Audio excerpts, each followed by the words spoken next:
O Flamengo repetiu o velho roteiro, conhecido do torcedor, na vitória por 1-0 sobre o Corinthians no Maracanã, na primeira partida pela semifinal da Copa do Brasil. Lembrou muito o recente empate contra o Vasco. Com uma diferença, naquela oportunidade o adversário praticamente nada criou e na única chance que teve, empatou o jogo. O Corinthians flertou com o empate, mas acabou perdendo pela diferença mínima. Quer outro exemplo? O jogo contra o Bolívar. Muita pressão no adversário, um gol e não saiu o segundo gol, quase que o time boliviano empatou e aí no final o Flamengo amplia para 2-0 com a cabeçada do Léo Pereira. Quer outro exemplo? Flamengo e Palmeiras na Copa do Brasil. Nesse jogo, o adversário nem finalizou na direção do gol. O Palmeiras foi totalmente dominado. Foi uma vitória por 2-0, que poderia ter sido por uma margem maior de gols. Mais um exemplo, Flamengo e Palmeiras 1-1 no Campeonato Brasileiro. Nesse jogo, os dois times tiveram oportunidades. O Flamengo pressionou muito, jogou dentro do campo do adversário, boa parte dos 90 minutos, e acabou levando o gol no final. Ou seja, o que muda um pouco é, às vezes toma o gol no final, cede o empate, em outras ocasiões não. Não foi nada inovador o que vimos no Maracanã.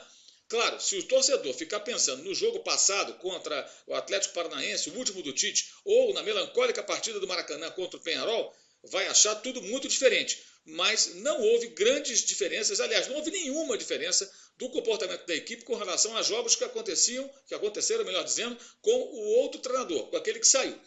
Nem poderia ser diferente. Felipe Luiz é um jovem treinador sem experiência, não um mágico. Em 2 treinos, em 2 dias, não iria mudar radicalmente o comportamento da equipe. O que ele fez? Ele reativou momentos de pressão, de intensidade com os jogadores motivados, como aconteceu em outros jogos, mas não conseguiu corrigir um problema grave do Flamengo. As chances perdidas, a dificuldade para converter essas oportunidades em gol.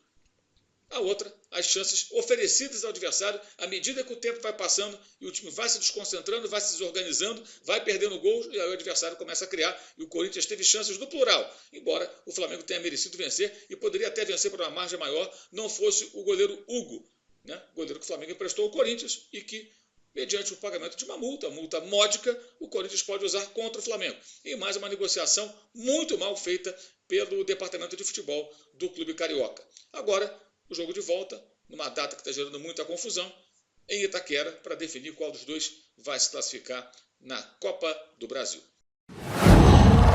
Qual?